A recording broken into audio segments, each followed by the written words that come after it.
దేవి శరణవరాత్రులంటే చాలు భక్తులంతా భక్తి పార్వశంలో మునిగిపోతారు. అదే సమయంలో బెజవాడ కనకదుర్గమ్మ సాక్షిగా కృష్ణవేణమ్మ ఒడిలో మునకలు వేస్తే ఎంతో పుణ్యం వస్తుంది. అందుకే భక్తులు ఈ 10 రోజులు కృష్ణానదికి వచ్చి 3 మునకలు వేసి దుర్గమ్మ తల్లికి దండం పెట్టుకుంటారు. అయితే అందరూ బెజవాడకు రాలేరు. ఇతర జిల్లాల వాళ్ళు, ముఖ్యంగా విదేశాల్లో ఉన్నవారు ఇక్కడికి వచ్చి పుణ్యస్నానం చేయలేరు. వారి కోసమే వైకేటీవీ నెట్వర్క్ ఓ సదుపాయాన్ని కల్పించింది.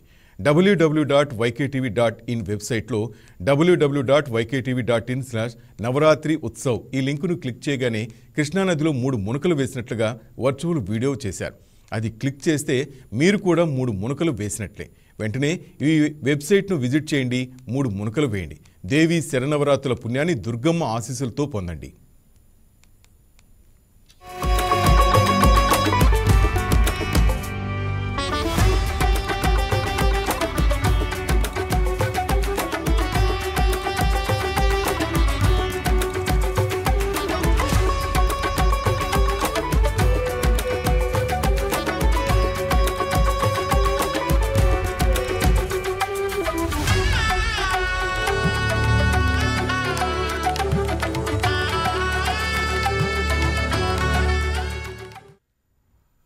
That's all for now. Keep watching YK News. ఇది తెలుగువారి గుండె చప్పుడు.